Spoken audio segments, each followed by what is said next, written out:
All right, so let's go ahead and get started. I'm sure Member Hanson Romero will join us shortly. And there we go. Welcome everybody to the July meeting of the Economic Development Committee. I think we start with a roll call. Committee Member Carlton. Present. Committee Member Chasty. Here. Committee Member Green. Present. We'll wait for Committee Member Hanson Romero and Committee Member Petrilli, I heard might be absent, and then Committee Member Smullins. Here. And Chair Abbott. And I'm here. All right, first order is approval of the action minutes from the last meeting. Oh, right under the wire. Do you want to be counted as late or do you want to say here and let us know that you're here, Jennifer? You'll be counted as here. Committee Member Hanson Romero is here. Here. Very good, thank you. All right, so first order of business is approval of the action minutes from the last meeting. Not a lot there, but if there's any questions or corrections, otherwise we can take a motion. I move to approve. You? I'll second. Member Chasty, members, okay, very good. Committee Member, what should we? I won't wait for you. No, let's go. Okay, cool. All right, sorry. Committee Member Carlton, I apologize. Committee Member Chasty. Here, yeah, aye. Committee Member Green. Aye. Committee Member Hanson Romero. Aye. Committee Member Smullins. Aye. Chair Abbott. And I approve. All right, thank you. Next item, public comment. I think everybody in our waiting room is well knowledgeable of this process, but this is for addressing anything that is not on the agenda. At this point, we invite you to speak. I see one hand raised at this point. Mr. Alan Kane. Hi there, thank you. Thank you, committee members, for volunteering your time this evening. There are two items that have been on the Solano Avenue Association transportation plan for some time.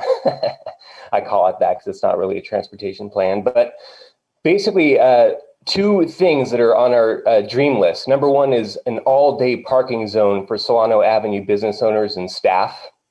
That'd be nice someday. But one of the things that we've talked about for a long time that's actually gaining traction, so to speak, is a citywide shuttle bus that would basically do a rotation through the city, connecting BART to the 487 units at Gateview, to the 235 units at Bayside, and having an actual shuttle parking issues and just much, much more. And I'm hearing Jennifer, I think, had some serious conversations with the mayor and other people who find that the idea is quite interesting. And if you're going to have goals of reducing your carbon footprint, I think part of it would be having a citywide shuttle. Secondly, just announcing quickly that we have our fifth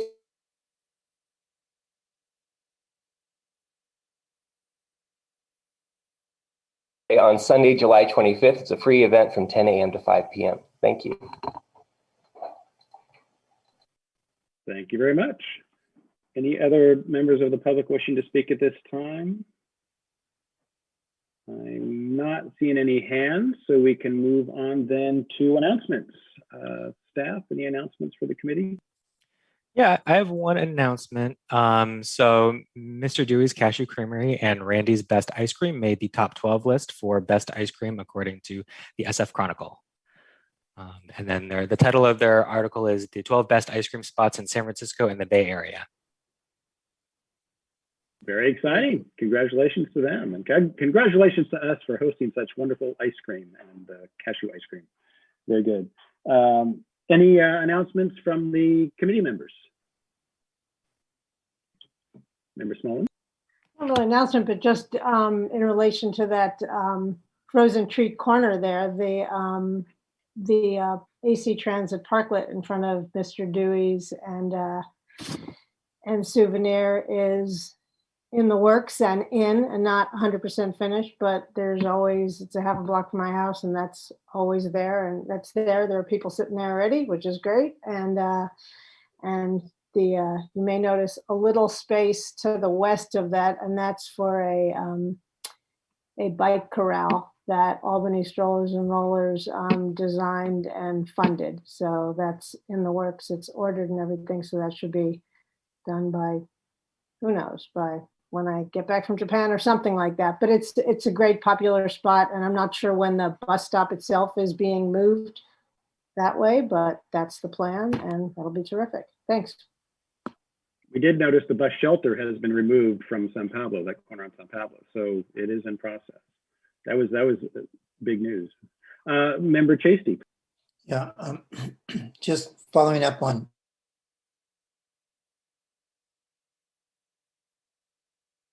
Solano Avenue, and it went away for a variety of reasons, so it's not impossible to do. And I think it would be a really good statement for us to make at this time regarding carbon footprint and commitment to public transit to do that. So I think that's an interesting idea, and maybe we can talk about it when we get to the work plan item. Maybe that would be something we'd be interested in adding to the work plan. And I have a little Very question. Okay. I'm very good. assuming that it's been decided that there will be no Solano stroll again this year. And I think we're in danger of losing this. This has been a Solano fixture for decades. It was at one point, and maybe still is, although it's not happening, the largest draw of a street festival in the state of California. We got up to 300,000 people. So we ought to make some time to think about what it means to have interrupted it this way, and to see whether we can recapture what we were doing, and if so, how to do it. There are other issues that keep coming up, so we need time to talk about it. Interesting point. Thank you. Thank you. Any other announcements for the committee? I do have a couple myself. Just going to mention the Chamber of Commerce and the Solano Association. This one actually hosted by the SCA, is having their first post-pandemic in-person mixer next Wednesday. So it's always the first Wednesday. So 7/7 at 5:30. That'll be over in Berkeley at the Peggy Smith Allstate Insurance on Solano. And then I just had a question, and I know this for announcements, but I'm just curious, are there plans about returning to in-person city meetings? Or is it not appropriate to ask it?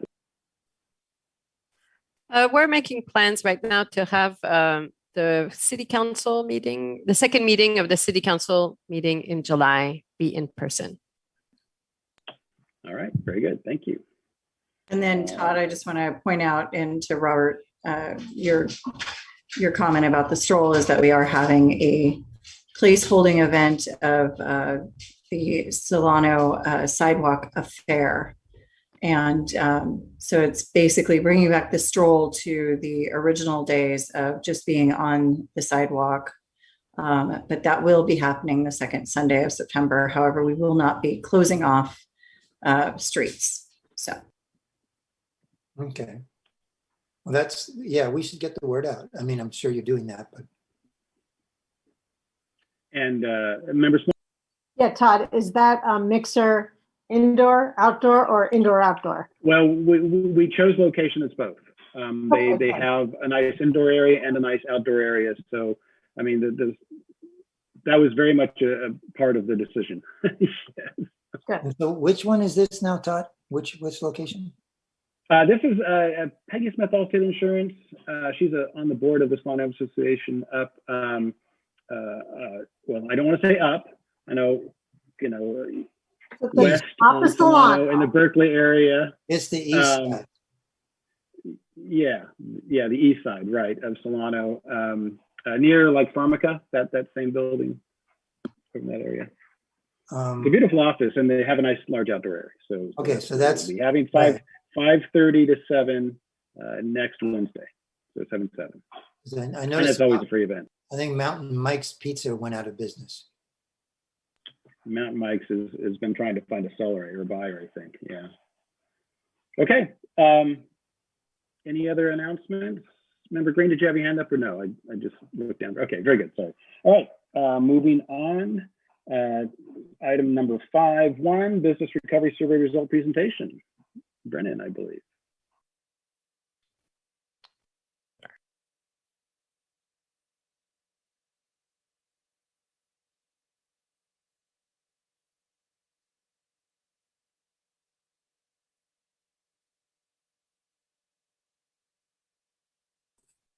Brendan, you're On- muted. Yep. Okay.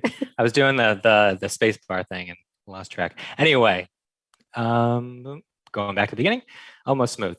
All right. So as requested by the EDC, we had another business recovery survey. The original one was in May of 2020, and this survey was open between May 27 and June 20 of 2021. The survey was sent to those who filed for a business license in Albany, totaling 1,109 email addresses. 103 responded to the survey. Survey takers were asked 12 questions focusing on support, concerns, and business modifications due to the COVID-19 pandemic and shelter-in-place order. So with that, we'll go to the the results of the questions. So the first question was, which of the following titles apply to you in relation to your Albany business? And as you can see, primarily business owners responded to this survey at a rate of 76.7%, and 23.3 live in Albany. And which industry sector do you identify with most? Restaurants and bars, as well as professional services, showed the highest response rate. Other industries not included in the questions, but added to other was entertainment, publishing, design, real estate, religious organization, insurance, tax preparation, and accessibility, translation, and interpretation. So in the key, you have the most common responses. That is 20.39% from restaurants and bars. Professional services was 19.42%, and then healthcare and medical services had the third most common response in 15.53%. So what modifications, if any, did you implement to your place of business during the COVID-19 pandemic? Check all that apply.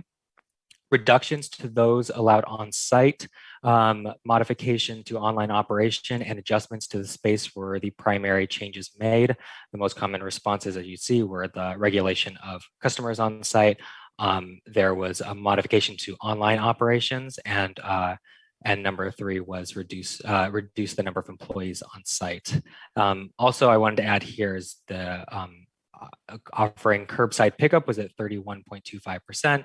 Modification to floor plan was 29.17%.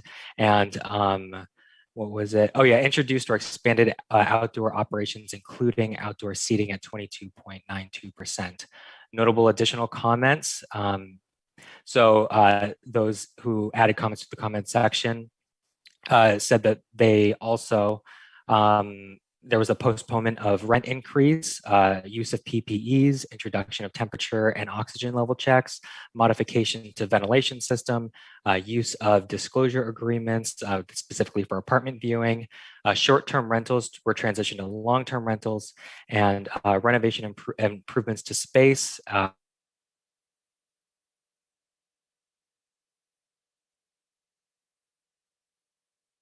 place of business. Which, if any, do you plan to keep as COVID-19 pandemic limitations evolve? Check all that apply.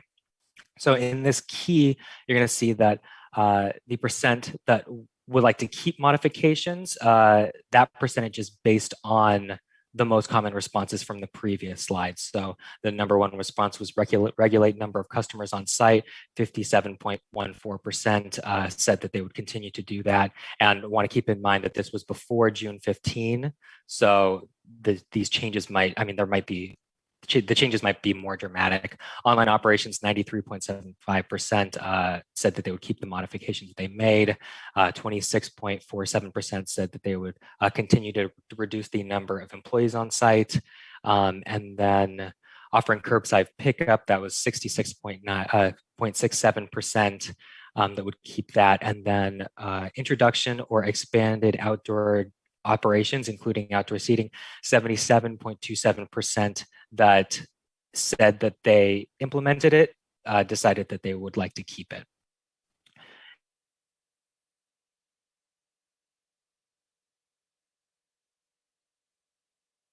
Continue with heightened sterilization and sanitation protocols, and continue to wear masks indoors.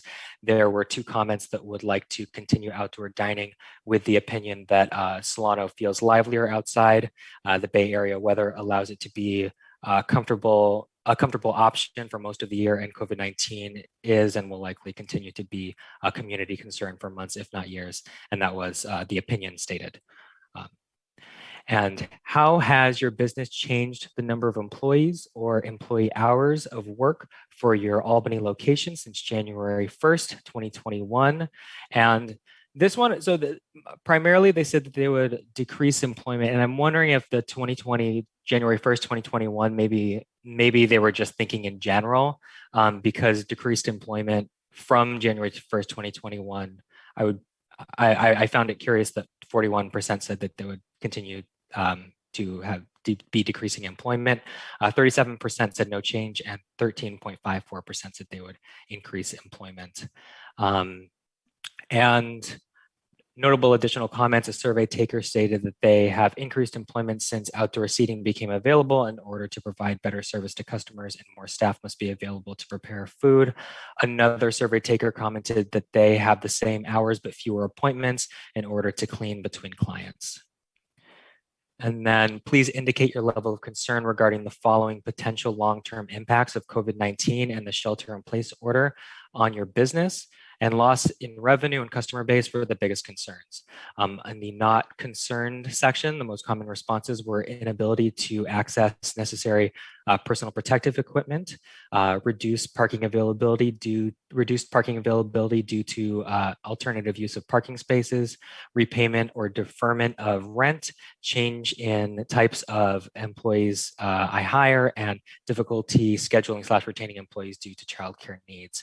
For very concerned, the most common responses were continued loss of revenue, reduced changed customer base, supply chain issues / availability of necessary supplies, fewer in-person event operations, reduced number of employees. And then at number 6, repayment or deferment of rent was at 20%. And then not concerned, you can see that that was at 36.73%. And I wanted to include that because it does it shows how the pandemic is affecting people differently. Notable additional comments. One comment supported alternative use of parking spaces, finding it beneficial that more people are walking to and from the nations, which brings them new customers. However, another commenter was very concerned about the reduction in parking, finding that patrons would park in front of their place of business and going to other restaurants. Another survey taker stated that their supplies are more expensive and they haven't felt comfortable raising prices, so they are making less per client than before. And lastly, one survey taker said that they continue to operate on 1/3 of their usual income. And what support would be most helpful for your business in the near term? Please rank in order of priority. A majority of survey takers thought grants would be most beneficial. So it's 61.25%. That was the number one response for the survey takers. And second was loans at 6.25%, and co-op marketing at 5%. Additional information, for restaurants and bars, healthcare and medical services, general retail, and personal services, the percentage that ranked grants at number 1 was higher than 61.25%. Has this business required financial assistance from any of the following sources? Many businesses apply to various paycheck protection programs. And so there were 3 that were listed: Paycheck Protection Program, first time applicant, and there was the loan forgiveness one and the second time applicant. And there was also the economic injury disaster loan, and the there was another option where the business has not requested financial assistance from any source at 29.47%. And then also some survey takers requested assistance from family or friends at 14.74%.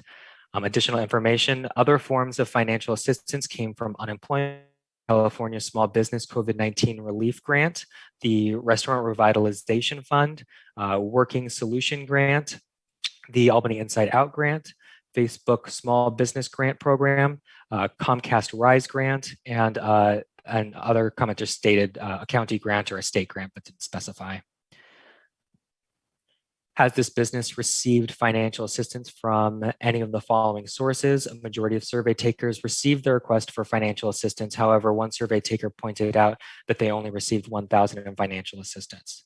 And so, as you can see in the key, this is listing the percentage in each common category that received their request. So these are the top responses, and this is how the percentage that received the request. So the first-time applicants, 88.68% received that. That funding. And then the loan forgiveness, 79.49%. The second time applicant was at 90.32%. The economic injury disaster loan was at 83.87%, family and friends at 71.43%. And then additionally, banks and other financial institutions provided loans at 60% of the rate that requested, according to the survey takers. And if you've requested financial aid and did not receive it, were you given a reason why? A majority of survey takers were not given a reason why, and that was about 80% of them. Notable additional comments: one survey taker did not receive financial aid the first time because they were a new business. Another stated that they did not have payroll documentation because they are self-employed. And lastly, one comment stated that the funds of the grant had either already been distributed or distributed elsewhere. And in the next 6 months, do you think this business will need to do any of the following? Select all that apply. The most common answer was increase marketing or sales. And there was identify and hire new employees, then obtain financial assistance or additional capital. Number 4 was develop online sales or websites. 5, none of the above. 6, identify new supply chain options. And 7 was make a capital expenditure. Notable additional comments: 5 survey takers unfortunately had to permanently close their businesses. 1 survey taker commented that they will need to make some capital expenditures and postpone others based on cash flow, business trends, and supply chain shifts. And so we also asked, please share your contact information if you would like to be contacted by members or staff of the City of Albany's Economic Development Committee. 32 survey takers provided contact information. The most common titles of these survey takers, 26 of them identified as business owners, 6 property owners, 6 live in Albany, 5 entrepreneurs. And these can, if you're a business owner, you could also identify as living in Albany or a property owner. So this might not be, this isn't, that explains itself. And then, most common industry sector of the survey takers, 11 were from restaurants and bars, 7 professional services, 6 personal services, 6 general retail, and 4 healthcare and medical services. And with that, that concludes the presentation. And I will stop sharing my screen. Okay, thank you very much. Interesting information. Now is the time for questions, clarifying questions from the committee members. So anybody have any questions for Brennan? If you have discussion or comments, we'll save that for after public comment, but if you have any questions.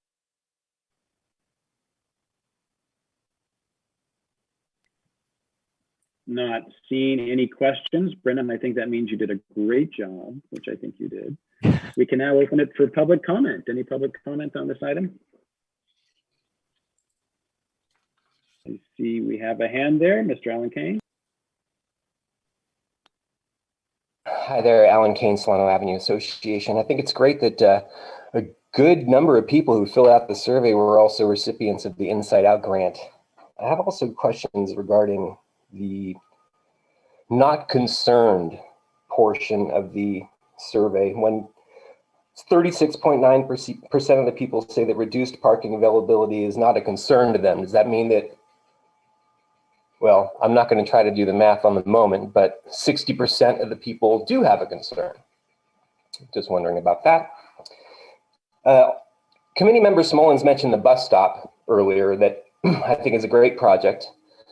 Unfortunately, like most of Albany's project, it removes parking, it doesn't add to it. And most of the city meetings that I sit in involve some sort of loss of parking.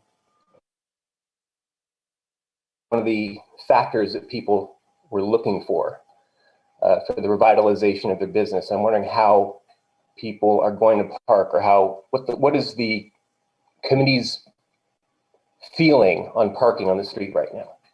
Thank you. Okay, thank you. I see another hand. Nick Pilch, please. Yes, hi. Thank you, committee members and chair. The data went by pretty quickly for me, and I noticed that this presentation is not posted online. So could I ask that this get posted online or into the agenda as soon as possible? I was confused by some of the data as it did not, some of the percentages on the right side were not corresponding to the graph I saw on the left side, or not. And so after I have the presentation in hand, I'll be able to ask more specific questions. But it would be good for the public to have that. Thank you. Thank you. Yeah, I got confused by a few too, and I looked like there's some issues, but I trust that will be posted. Promptly. Yeah, we're happy to post that information. Apologies, we couldn't post it sooner. And yeah, some of the graphs, it's like I kind of took the information and applied it to the percentages. So so it doesn't always align with the graphs there. So, but thank you for asking that, because that is something that, yeah, sometimes the graphs don't align based on those percentages. And then if you would like, I can provide the specific information about the concern about reduction for parking, like the specific numbers for not concerned, neutral, concerned, very concerned, if that's something you would like, as far as the question. Sure. Yeah, okay. Respond to the question. So it was the 36% said that they were not concerned. And those, I just listed the extremes just for sake of information, but I'm happy to share more extensive information with the EDC as needed. But neutral was at 17.86%, concerned was 14.24%, very concerned at 11.90%, and then not applicable / I don't know was at 19.05%. So those that were concerned, again, in this survey that they were that was taken, is about 25%. All right, thank you. Not seeing any further comment. We can bring it back for committee discussion. Anybody have comments or points they'd like to make? Think they'd like to draw out? I can say I was delighted to see that somebody received a Facebook grant, because that, we were sending out information about all these grants all the time, and I was thinking, oh, nobody's going to get these grants, but they got one. I'm very excited.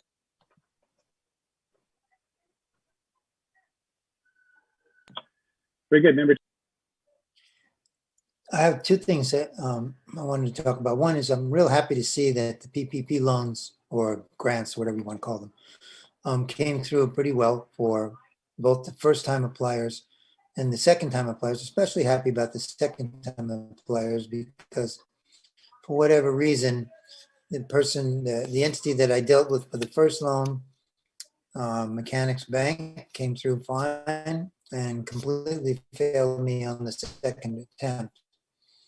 So I don't know what happened there, but in any event, people got their loans. That's really good news for us, I mean, as a community. The second thing is about the parking and about the long-term outdoor restaurant presence on the street. I mean, literally on the street, not just on the avenue. And what's the thinking about that? If we do go forward, leaving those things available, we're going to have to eventually address the issue of a public gift of public property without compensation. And the city can't really do that. It's basically against the law. I think COVID was an exception, so nobody really gave it much thought, but this is a grant of public largesse, and we'll need to address that. There's also an issue of disparity. Some people got it, some people didn't. And so how do you address equity there? And finally, there's the question of whether this is the right solution, or whether there's other ways we want to address it, and how that'll be dealt with. So I'd like to have us be looking at those questions. First and foremost is how successful it's been, and whether it's made a huge difference or small difference, and then those other questions a little bit later. All right, thank you. Member Carlton? Can I just ask a clarifying question? When you say that that was a grant, Committee Member Cheesty, is that meaning that people who are using those who have the parklets out in their parking spots, that there was no cost or no, I guess no cost from the city for them to do that? Or I was just a little unclear on that comment. Yeah, first thing I would say is that my last name rhymes with hasty. Hasty, I am very sorry, I apologize. That's okay. Normally, I don't even bother correcting people, but there are so many in the room and some of us are new, so I'll just go through the trouble of doing that. Thank you. Second thing is, yes, it is a grant of public property for private use with no cost, without a charge for it. And that's basically not legal. The city isn't really allowed to do that. I mean, it may choose for different reasons to make an exception about that and justify it.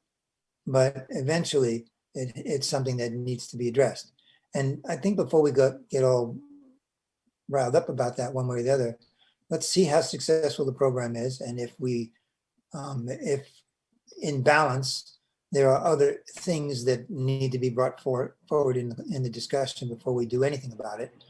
But if it's a working thing that we think is beneficial to Solano, then it's worth going through all of the whatever hurdles we might have to go through to deal with it.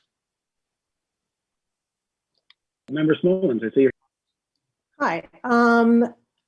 Next door to us, Berkeley actually just made the Parklets permanent, and that just happens to be the city next door. There's cities all over the country and all over the world that have done that, made their outdoor seating areas permanent. So it's certainly wouldn't be unprecedented if we did that. I live on the 900 block of Kane, so pretty much as close to Solano as you can get, and next to where there are two parklets on the corner and actually another one at Everest. So there's always people coming in and out on my block and parking, side streets. There's a lot of parking available on side streets, and there's a lot of parking available on San Pablo all the time. So, unless you've merit an ADA spot, which people do merit ADA spots, and those haven't been touched and won't be touched, people can walk a couple of blocks to where they're going. And as one person in the pointed out on the survey, people do walk by other businesses. If someone's going to Bois to eat and they park on Cornell, then there's a chance, then they'll walk by Umami and they may not even know Umami exists. Obviously, it goes without saying our city's 1 square mile, so a lot of people walk to businesses. A lot of people bike to businesses. There are about 200 bike parking spaces on Solano or half a block from Solano. And I'm a chatty person, and when I go to eat, I ask people where they're from. Hey, where'd you come from? And like I was at Rendezvous the other day and said, oh, where'd you come from? This is one of our favorite places. I live half a block away. Where'd you come from? Oh, I came from Pinole. So people do come and they find a place to park and they walk up and down Solano. So I think the fact that there were more people not concerned than concerned, and given what we know about our drought and our environment and everything else, I think it's certainly workable, and it's absolutely helped the businesses and kept many of them from going under. That I think is a fact. So thanks. Okay. I want to remind everybody the topic on the agenda is the survey results. This is a very controversial topic. I don't want us to go down a rabbit hole on this one. Should this come before the committee, and there's no guarantee it would, because this is not an economic development issue. This is a traffic, transportation, and probably planning department issue. So they may come to us for input, and at that point, I think we could have this discussion. But until then, I think we kind of need to stay on focus. With that in mind, Member Hanson-Mero, would you like to make some quick comments? Or? Yeah, I just want to point out the fact that, Amy, you use the word walk a lot, and not all of the people can walk or bike freely. And that doesn't necessarily mean that they would have a blue placard as well. In fact, I've talked to a few of my elderly neighbors and friends who have actually avoided Solano because I felt to. So I just want to be, of like mind that not everybody has the same accessibility capabilities one way or another. So I think sometimes when you're sitting and hearing, oh yeah, I just strolled down from here, or I strolled down from there, it's because you're not hearing the people that maybe are not being able to use Solano Avenue, because I do know quite a few that have not been able to as easily access it. So I just want to keep those members of our community in mind, because I think that everything needs to be equitable for everybody to be able to use all of our city facilities and shopping districts and businesses equally amongst. Okay, thank you. And the question that I have about the results is what are we going to do with these results?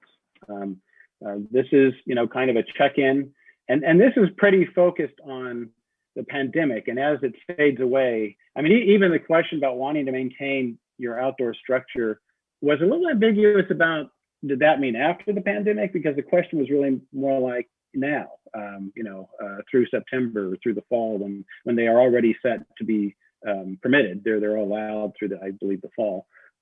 So the question I think for this committee is we have this information, what would we plan to do with it?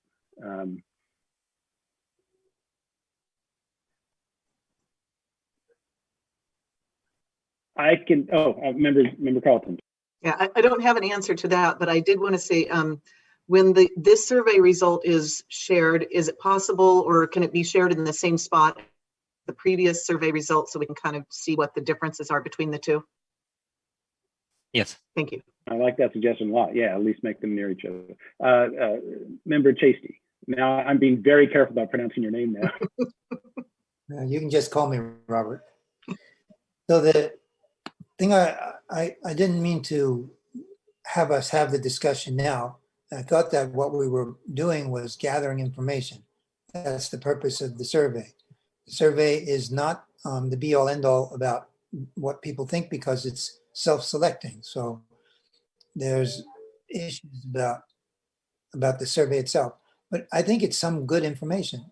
And regarding my earlier points, I don't expect us to have the discussion now, but I do think that it would be good to study and see what the effects are. And if in fact, this has been a real game changer for certain businesses, and if it's made a huge difference, then we ought to think about how to deal with that and how to commit with that. If it creates new problems, we got to figure out how to identify and address them. That's all. Very good. I appreciate it. Yes. One way that I can think of using this information is I've been on a few calls during the pandemic with large organizations like the SBA and things like that, asking about the success with the PPP. And one experience I had, and I think this is something we need to kind of keep in mind. I was on a call and I went first, and I said the PPP was fabulous. It was incredibly successful. Virtually everybody I spoke to who applied got significant help from the PPP. And for those who may not know, the PPP was basically a grant. It was a loan that would be forgiven entirely if you spent it in certain ways, primarily on payroll protection programs. So it was very helpful to businesses.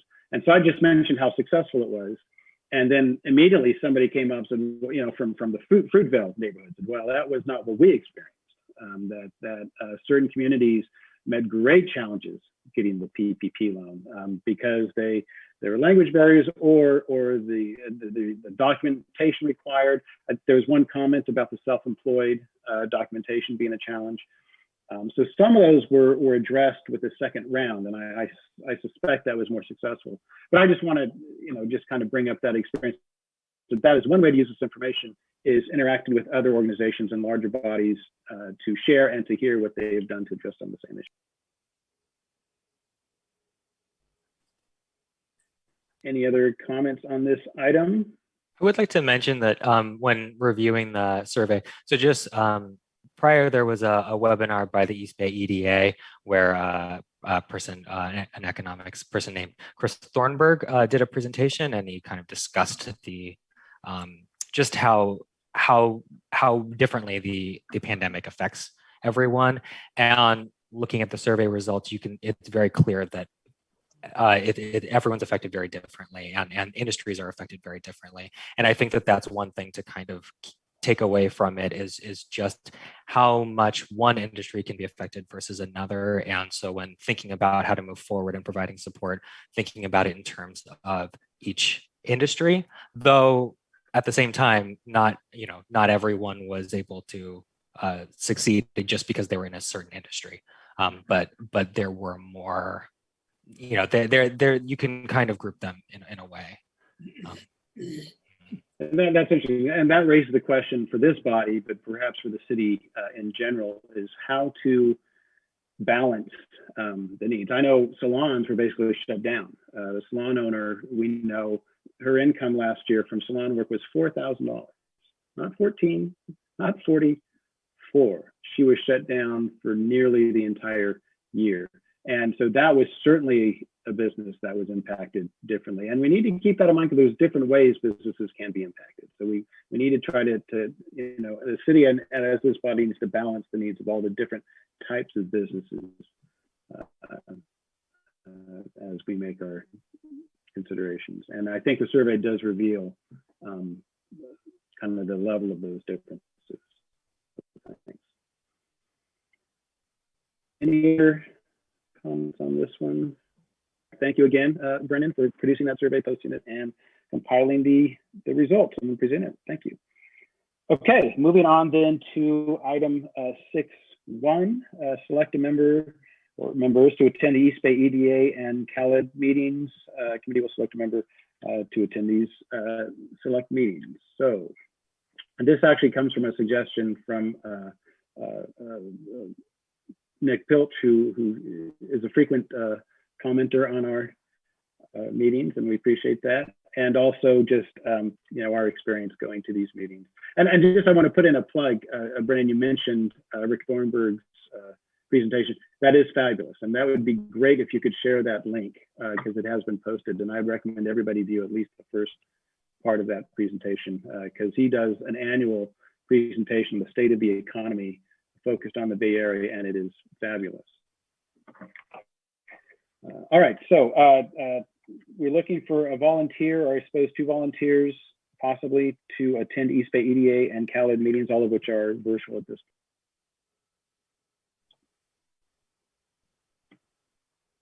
Is it just going to be me putting my hand up? Yes, Member Carlton, yes. Can I ask a question first? These are monthly meetings? So, or what's the frequency and the commitment? That's a good question. I know the East Bay has a lot of different meetings, but you wouldn't be expected to go to all of them. Be monthly, might be quarterly. When we open it up for public comment here, there might be somebody who could give us a little more information. Brennan, have you looked into that at all about when those meetings are? Actually, I have the information for CALED, but I just need to pull it up. I'll have to find that. But East Bay EDA, I mean, the ones I've been attending some since Nick Pilch mentioned it, and I do find them very valuable. And they're not so much, it's about monthly, but it's not so consistently every month there's a new meeting, to my knowledge.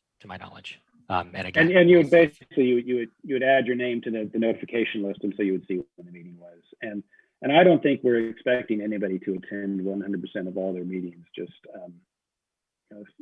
kind of keep an eye on what's going on there.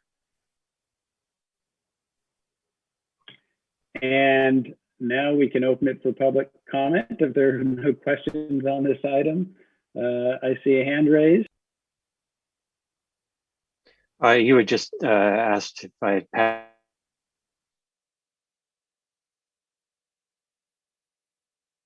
It can be every couple months or quarterly. They don't have a regular meeting unless you're, I think, on the board of East Bay EDA. And CALED, I don't, Brennan says he has that information and he'll get that to you, but I know that one of the important things for CALED is their yearly conference, which is quite which I attended once and had a lot of meat to it. So that's it. Thanks. Thank you so much. Mhm. And I do have the information. So as Nick Pilch mentioned, that there is the annual training conference, and then they also have free monthly webinars.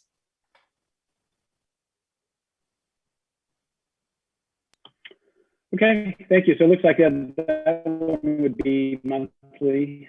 Sounds like. Any volunteers? I would volunteer for EDA. I cannot commit to both. Okay, all right. Well, I can volunteer for the CalEd if nobody else is really interested in doing that one. All right, very good. So I think pretty much it's up to us to get on the list for the notification list for these organizations. All right.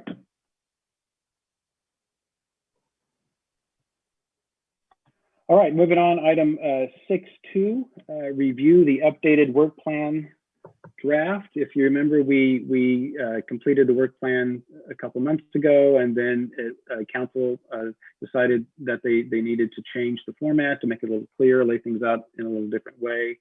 And so the work plan we developed has been just kind of reformatted, and it's back for review.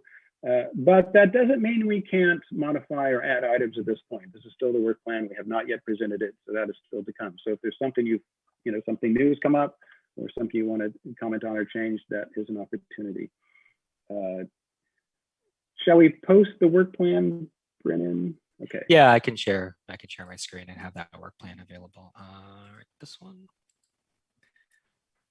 Let me know if you need me to zoom in or anything. But this is the work plan. As you can see, it provides the background. And I hope you've had time to review this information before, so we can kind of go right into the work plan items. But it mentions the purpose of the Economic Development Committee. And then here's where things are organized differently. So we have the primary work plan items. Well, actually, no, sorry, apologies. This is the 2021 work plan items and their outcomes. So you kind of put completed, worked on, or not worked on. So identify options for successful farmers market that was completed, and essentially what the committee decided was to try and find an alternative to a farmers market that would still provide economic development. And the rest of these are worked on, and the idea was to continue having them in the work plan for this 2021-2023. So there's inform marketing and outreach materials, including marketing brochure and promotional video, assist in developing and analyzing results of a survey to evaluate efforts related to business attraction, retention, and permit / customer service issues, and discover new ideas for supporting local business growth. Continue to provide ongoing input on potential business uses for vacant properties and new development, and continue to encourage art in commercial areas. Some of them have been reworded in the new work plan, so something that you can look at today is how you want to word things. So in fiscal year 2021-2023, these are the proposed work plan items for marketing and outreach materials, including a marketing brochure, a promotional video, social media, and a web portal. Continued, desired. That's how these are labeled, is that this is a continuation and you would like it, or if it's required, then we would put required. But I don't think any of these are required, so they're all desired. Assist in developing and analyzing results of a survey to evaluate efforts related to business attraction, retention, and permit / customer service issues, and discover new ideas for supporting local business growth. Number 3 is facilitate and provide input on potential business uses for vacant properties and new developments. Provide input on a business recruitment and retention plan when it comes to the committee. Work with Arts Committee to encourage art in commercial areas. Work with the Climate Action Committee to develop sustainable guidelines and programs to share with businesses. Look for ways to collaborate with other city committees and local business groups. Under regular reports, we have designate committee members to conduct research and consult with other cities and organizations about strategies for economic development, kind of like the previous item. So a monthly report on findings as findings come up is presented to the committee by members. And then periodic report from commercial real estate broker or brokers on economic trends. I didn't really place anything into recurring action items. I don't think there's anything into recurring action items, especially when given the examples. And then in one-time action items, we have support businesses by providing business practices for recruiting and hiring, help increase employment in the city of Albany with a job fair and a web portal for businesses to post job ads and receive employee resumes. Number 2 is assist in the design of an economic recovery plan. Number 3, identify options for a successful, regular, unique street event. So that's what the farmers market item morphed into. And then for potential future items, I didn't place this was just placed as a suggestion that you can move things here as you look at your agenda. Maybe you'll look at it today and say, oh, actually, maybe we don't have time for this, but we can move it down here under potential future items if we finish the other things. So that's review and update the economic development strategic plan and provide input on wayfinding signage to increase visibility of city when presented to the committee. Outside of everything being categorized, I didn't put anything in an order. So there's not, I'm not listing it in order of importance, and that can be up to you to decide. But that's where we're at right now. So okay, maybe I'll stop sharing my screen and then we can take questions, and I can always bring it back up as needed. Okay. Yeah. Any questions from the committee? And I guess these questions would be about what we're looking for today and anything specifically about the format, things like that. We'll have a discussion in a moment after public comment. Oh yeah, let me provide a little bit more information. So this was decided by council, and essentially it was a way to make sure that each committee has the amount of work on their agenda that kind of fits the amount of work that they are able to do. And that's based on what's been done in the past. This is the first year, so I think a lot will be discovered after this first year, but this is basically to hopefully provide more efficiency with creating agendas. And I did notice you mentioned required and desired, but that was only the first section. Oh, is that something that we should carry through, or is that just? I'm happy to carry it through. I don't think there's anything that's required, but I can look into it. I checked with our city clerk, and I didn't know of anything that's required. So it would all be listed as desired, but I'd be happy to just. No, I don't think that's necessary. You could probably remove the desired from all of them as far as that goes. Yeah, I think council wanted required and desired, so maybe I will just add it though. Okay. Just so they have it. Okay. We could slip in a required just to kind of see if they're paying attention. All right. Any other questions before we move for discussion? Yes, member.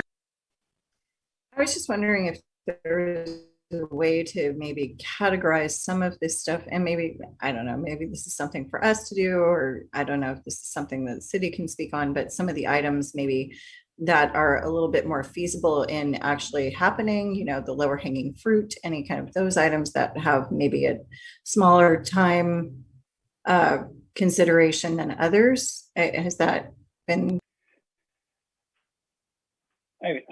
For me, I would say this is the document that goes to council, and when they approve it, they're approving everything. So then we can internally do whatever we want. We can then say, oh, that's low. When we come up with suggested agenda items, well, there you go. The low hanging fruit, well, let's make that a suggested agenda. So I think that we don't need to do that in this document. I think we can kind of do that internally, kind of the way that this body works through the plan. Any other questions? Not seeing any. We can open it for public comment in case there's any comments folks would like to make. Not seeing a stampede. All right. We'll bring it back to the committee then. Any discussion or things you'd like to add, things you'd like to change?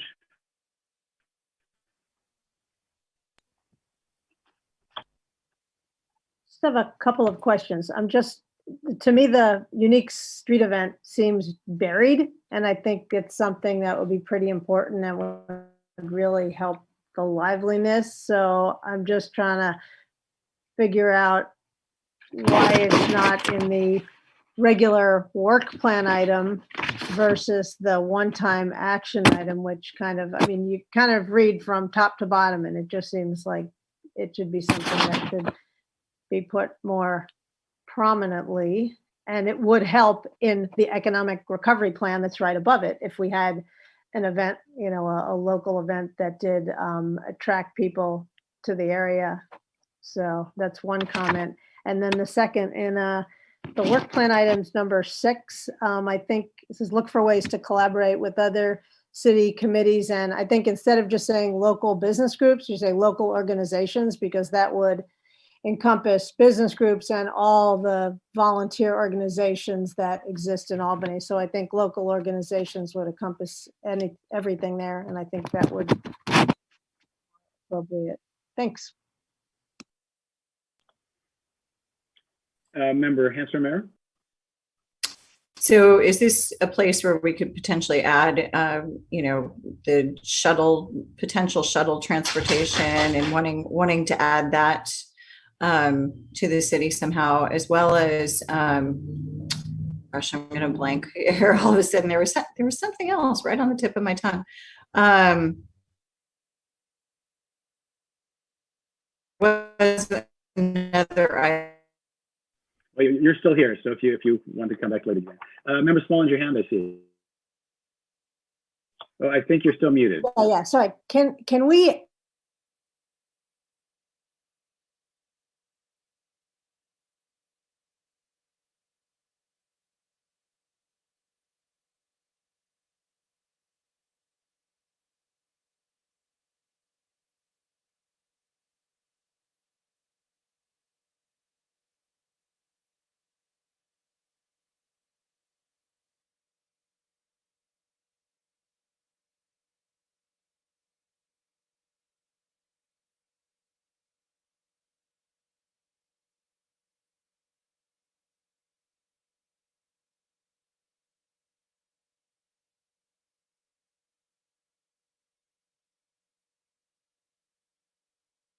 But recording in a business progress. Opportunity that we're missing out on. Thank you.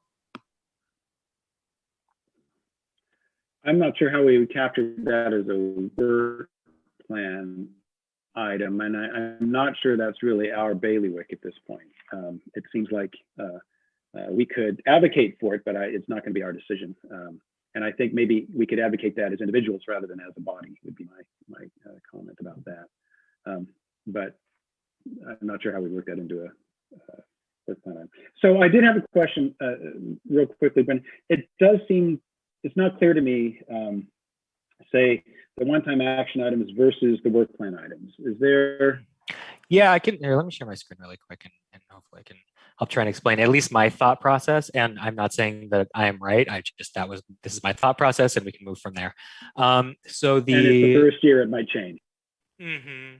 Yeah, so with this one, it's more just continued work plan items. So even after, we just completed a survey. Even after completing that survey, there's a chance that we might want to have another survey in a different category where we go to one-time action items. This was something where I was thinking with identifying options for a successful regular unique street event.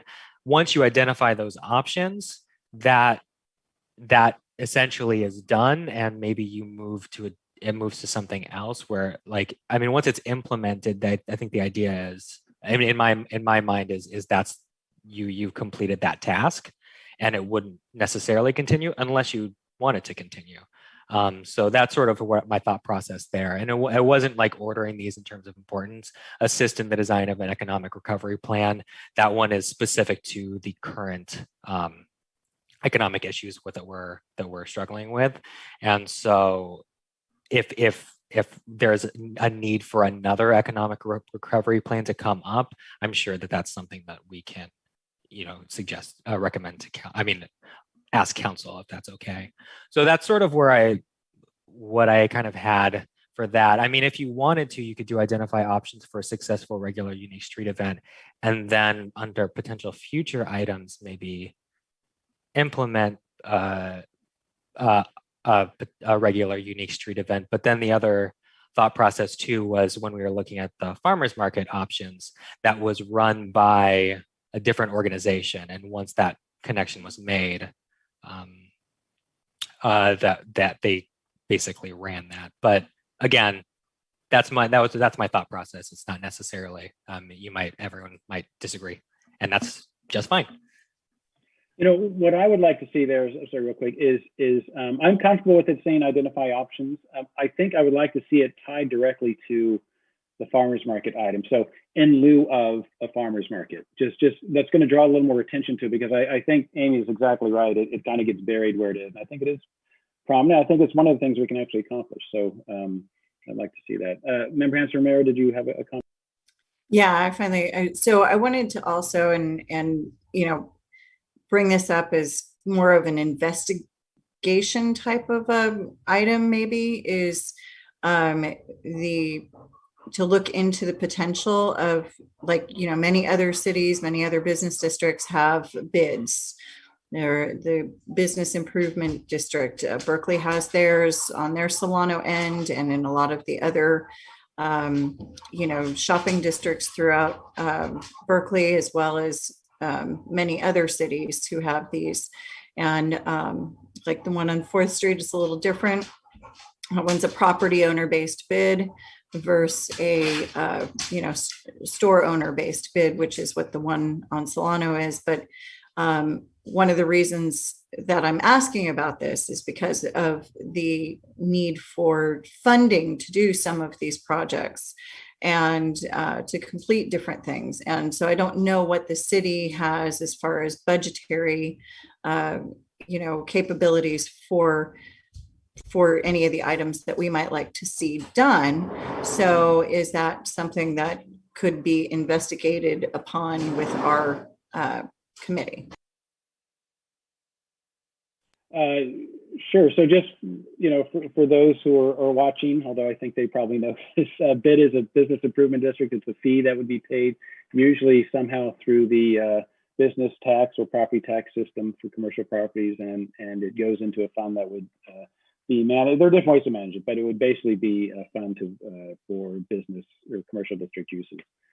So there's what that is. And would this be a place?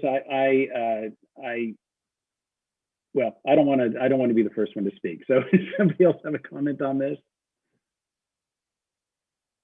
I can say I know that a bid has been recommended at least twice and by consultants that the city has worked with over the last 10 or 15 years. I also know it's pretty controversial. So is that when you want to bite off there? Okay. And then if I can just, yeah, please. Yeah. No, go ahead. No, and the other thing I just want to mention is that your work plan items are recommendations to council. So if any of these items require some allocation of funding, your proposal would also include that, especially if it's currently an unfunded project. You would include in your proposal and that the council allocate a certain amount of money for the project. Very good. Member Smullins? So then is that more of a reason, what Isabel just said, to sell in lieu of farmers market, to sell the unique street event? Because if all this is something the council has to look at and go, yes, no, I think we need to move, you know, and maybe in the farmers market item, say it's now, you know, work on identifying a successful regular unique street event in Albany, item number, blah, blah, blah, whatever, and tie it from there, because they're going to say, oh, farmers market, everyone's aware of a farmers market, but like you said, tie it in both directions. So then I think it's more sellable. And as far as the bid, so now aren't some of the businesses already paying dues to the business associations? And isn't that what, like, do the business associations pay money for, should they pay, or or pay some money in for certain improvements or certain things that the city could use that would enhance all of those businesses. I mean, there was no stroll last year. The stroll this year, I guess, is going to be, will be a little kind of shaved down. But is that something that fees that go to those business associations could go to the improvements, whether it's the, partially funding the shuttle, or something of that sort? That would seem, that's a question, I guess. Yeah. Well, no, I mean, each of the organizations have a budget, and they have boards that determine how to spend it. And if there was a shuttle program and the city came and said, hey, we'd like you folks to pitch in, my guess is they would probably say yes. As far as bid money is concerned, you might be getting confused with the fact that years ago, the Berkeley bid on Solano actually did go to the Solano Association. That is no longer the case. It's an independent bid board that handles that money, that can choose to or not to work with the SAA and other organizations. So it is an independent thing. And it's generally used for, well, I guess it can be used for all kinds of things, but it is a separate pot of money. And it would go a long way to making some of these things actually happen. So that is something to consider. And maybe we want to add to the work plan item, research options, kind of like we have for identify options for a successful event, just identify options for a business improvement district fund or something like that. I would think we might, I'm sorry, real quickly, and then I'll stop. We might also use the same language about the shuttle, research options for a commercial district shuttle that would connect, BART and the condo complexes and Target. Target has always been very interested in that, and Solano Avenue and San Pablo. So, yeah. Member Hanson-Romero. Yeah, and just to clarify, so like, for example, the business improvement district for the Solano portion for Berkeley is taken through their business licenses, and it's paid to the city of Berkeley, and it's managed by the city. People then choose and decide to also be a member of the Solano Avenue Association, but the bid money is required, whereas the association is a membership organization. Okay. Any further comments, additions, changes? This is kind of our last look before I have to present this to council. Yes.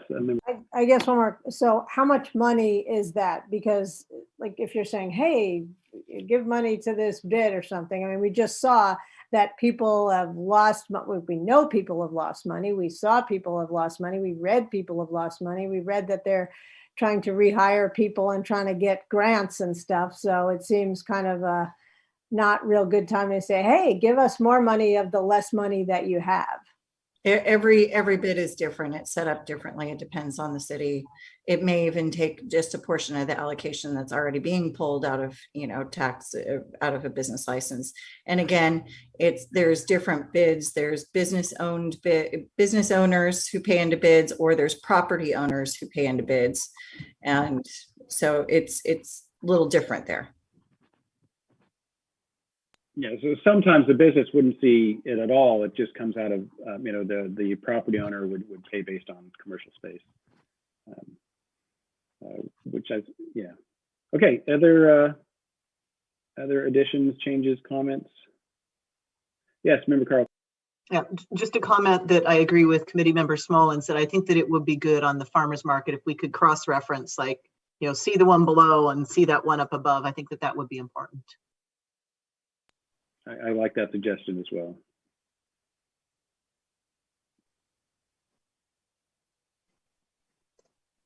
Any other comments on this one, discussion? Seeing none. Brennan, do you think you have what you need? More than? I think so. One thing I will want to check first is, with the shuttle transportation, if that falls under a different, and maybe that's under planning and zoning or transportation. And in that case, I can add it, contact our community development department. And then if they say, no, that should really be under ours, then then I would take it off if that was the case. Unless if there's a way to specifically tie it to economic development in terms of the language and the decision making. But right now it looks more like it's tied to either transportation or actually, I think probably transportation. Yeah, no, that makes sense. That makes sense. Sure. And again, we as private individuals can contact whoever we wish and advocate for this and say, hey, this is a good idea. Would you consider it? So that doesn't have to be an action of this body. But it is to facilitate people's ease of access to our various businesses. So, I mean, I think it's, and it was brought up by the head of one of our business associations. So I think I mean, I think that makes a lot of sense. I think it is an economic development item, and I think we should put it on. If it gets shot down, it gets shot down. But I think given what we all feel about it, that it does make sense. It would be great. Holidays too, to bring business. I mean, the people at Pierce Street, it's tough. There was a woman who was, who I knew who lived on Pierce Street, and she didn't drive. So she would take the bus, and she would always buy, this is a woman who just moved. She would always buy a ton of things because it was such a pain. And she'd go somewhere and she'd buy 3 of similar items, saying, oh, well, okay, I'm going to return 2. And then she would never return them. So Francesco ended up selling her condo, and there were like all these brand new things in her house because it's like, oh God, she can take the bus. But if they're a little shuttle that she knew, boom, boom, boom, okay, go here and, return this to this store or something, it would be a lot easier. And it'd be just a lot easier for her, spur of the moment. Hey, let's take a lap and walk on Solano. She just get dropped off at the bottom of Solano, walk up, and I think it's definitely an economic development committee item that we should at least try to put on and see what happens. Yeah, so I will say I don't disagree that there are economic implications to it, and it's something where if I run it by community development and they think that that's fine, then I'll keep it on. Certainly, I don't want to not do that. But it's more just if community development under transportation says that really like they should be the ones who make that decision, then I would kind of listen to that, because we don't want 2 committees talking about the same item. It's more just I'm fairly new to this, but I want to just reach out to community development first. Member Chasty, yes. We should talk about it. Yeah, I think let's put that on the work plan, and we can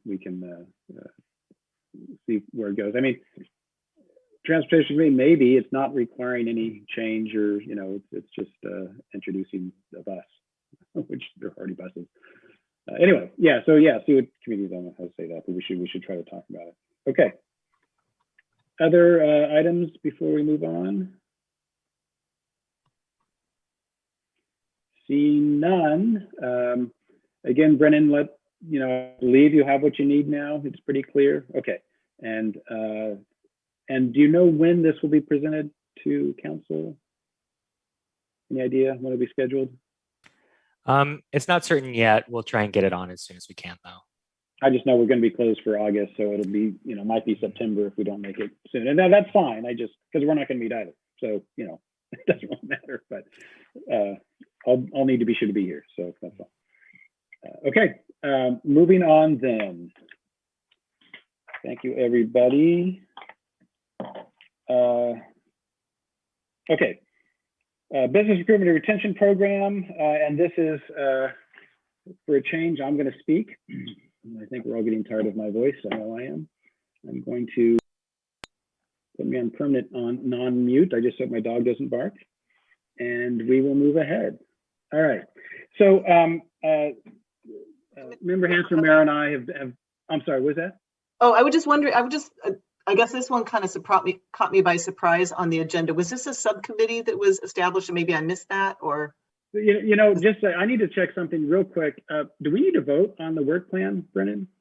I think we probably do need to vote on the work plan. Yeah. Okay, as modified. Okay, so I'm sorry. Let me roll it back. I forgot about that for a moment. So we have a modified work plan. We need a second, or we need a motion to approve. Member Hans-Romero moves to approve. We need a second. Member Chasty seconds. So So let's vote. Committee Member Carlton, Approve. Committee Member Chasty, Aye. Committee Member Green, Approve. Committee Member Hanson Romero, Yes. Committee Member Smullins, Yes. and Chair Abbott. Yes. Okay. So moving on to item 6.3 now, really.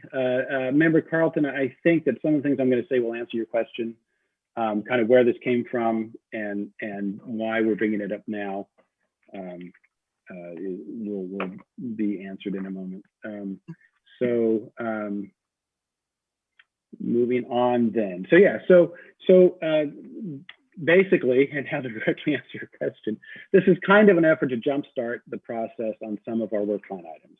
This is something that Member Hanson Romero and I feel the clock is ticking, that there are opportunities right now that we might lose if we don't try to get on this quickly, and we know it's going to be a long process. So we're just trying to get it out there, kind of an initial step, get people thinking about it, talking about it, and see where it goes. When I mentioned the clock is ticking, the two things I'm thinking of are kind of the pandemic glut of vacancies. We have more vacancies than normal, and particularly very visible ground floor retail restaurant sorts of vacancies, higher than normal. There's also federal support right now for programs like this through the American Recovery Plan or Rescue Plan, grant funding. And so there's an opportunity there for us to do something and have federal support for it. So that's, and that is, you know, not going to last forever. Oh, wait a minute. I prepared a PowerPoint presentation. I have to tell you, my background is academic philosophy, and in academic philosophy, PowerPoint is the death of communication. So it was hard for me to do this, but I did it for you folks. So if I may share my screen, I will put this up. And don't expect it to be much of a presentation, but I know it's expected, so here we go. Okay, so what's the background? What's the need for this? Our businesses need support. Our existing businesses need support. We need a program that can help them reach new clients, customers, help them better tailor their services. We need something that can really prop them up and help them kind of get back into better success and grow and expand.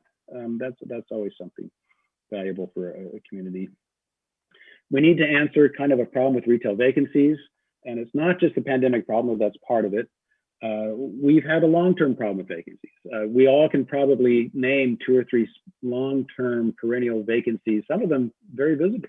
The corner of San Pablo and Solano has got to be an attractive location, and it's been vacant for years, with you know, periodically for years anyway. Not to mention, we're going to have new spaces potentially as new development moves along. You know, thinking of the Albany Bowl location, the San Pablo specific plan, which is the whole idea is to make it easier to develop things along San Pablo Avenue. And then we have had past efforts on planning for business. And those have really been strategic. We have our strategic plan, but not really down to the nuts and bolts sorts of things. And one of the things we've considered as a city to address some of the issues I'm going to be talking about is a business moratorium. A number of years ago, we kind of got frustrated with the number of salons and massage parlors. So the city considered putting a moratorium on salons and massage parlors. And I'm not sure, I much prefer the way of attracting businesses you like rather than saying no to businesses you don't like. See if I can get this going here. Oops. There. So what is the proposal? And I'm trying to keep this short because I think it's a pretty simple idea, really. And Member Hanson Romero brought to mind a company called Buxton. They're a data analytics company, commercial data analytics, and they provide really unique, very detailed household level demographics. They use massive amounts of data. And they talk about like 3,000 sources of data, and it's things like credit card records. And you know, if you leave your Facebook on your phone and you go into a store, Buxton probably finds out about it. All this kind of information and knowing about movement, who you know, everything about who people are, how they spend their money, where they go. It's kind of scary. I think it is legitimately scary, and yet it's being collected, and that is invaluable for a business community to to make decisions regarding planning, but also to the existing businesses. I think Member Hans Romero learned about this through their success with Hayward downtown. I don't know if anyone's been down there last few years, but it's really been revitalized and it's really a very successful project. And they also helped Placerville, which is even smaller than Albany. I know that they contracted with Placerville, or Placerville contracted with them in 2010, and then again in 2014. They found it very valuable. So this data is very valuable. It gives you household level information, and you would use that in all these different ways. Supporting businesses, helping them again identify customers, where they are, who they are, how they spend their money, what they're interested in, how to reach them, what sorts of marketing works. Is Facebook ads going to be the way to go to attract my customers? Do they read certain magazines? If anybody reads magazines other than me, I'm not sure. And then also I identify opportunities to expand. It says, if you if you offer this additional service, you'll have great success in this way, or this product, or what have you. Now, under this program, the businesses in our community could access the data directly. They have a dashboard and then go there, but Buxton will also prepare custom reports for a specific business. Again, any program that we develop from this could work with the local business organization to, reach out and training and notification, and try to leverage those relationships. Another way to use this, and perhaps just as important, is providing a detailed business-oriented profile of Albany and even specific locations in Albany. How many people who are interested in product X live within a certain area? How many of those people normally travel through here, and all that sorts of information? And they take that sort of data, build this profile, and if you are familiar with how a business will work, they will also have a profile. We're looking for a community that offers XYZ. And now here comes Albany saying, hey, look, we've got XYZ. You could move to Albany. So it's a really very powerful recruiting tool to bring businesses to Albany that might not otherwise, have heard of us. forget visited, but have heard of us. So they can match to a certain type of business. They can match to a specific business. They have a long list of clients, and both national and local regional chains. They say a chain is more than three or more locations. So like Five Little Monkeys would be considered a chain for these folks. And they will contact them directly and say, here, there's an opportunity here in Albany. But either way, you would end up with a packet that would be, kind of tailored for a specific type of business that would be something that we would want, that Albany would want, to take a little control of that, but also that would be successful in Albany, or could likely be successful in Albany. And with that, we could recruit and have a pretty compelling package to bring to Albany the types of businesses we desire to have here, and that would work well. This would be something that would be done, we have recently economic development staff working on these things, and this would be an invaluable tool. This would be the person who would be using this to some degree, and in addition to the businesses. All right, it does cost something. It's not at all free. The cost is, they require a 2-year commitment. It's $80,000 for that 2 years. Third year is optional, $115,000. That's another $35,000, $115,000. This is where it starts to get a little interesting. There is federal money for this, the American Rescue Plan. If the program is designed in such a way, it could take advantage of that. But at the same time, Buxton is willing for clients to share. We could work with a business. We could work with business organizations. Maybe the SAA and the Chamber could throw in some money. We could work with another city. Maybe they want to share with El Cerrito. Buxton is open to all of those options to make this happen. So it's something I think that could, happen, despite budget concerns. And really, that's it at this point. I'm proposing that we, just kind of make the suggestion of a business retention recruitment program that uses these Buxton tools that would allow us to support the businesses we have, in a way that really nothing else would, and attract the business we want to see rather than just kind of waiting and seeing what is drawn to our community. And with that, I will close. Member Hanson Romero, did you want to add anything before we open it up for questions?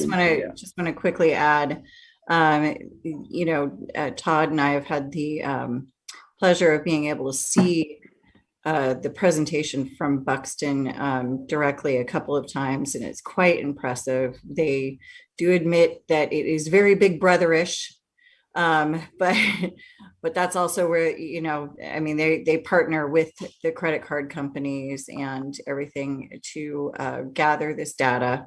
It's very useful. It was a very useful tool in the city of Hayward. The city manager there, or prior city manager there, was actually the one who had introduced me to this company.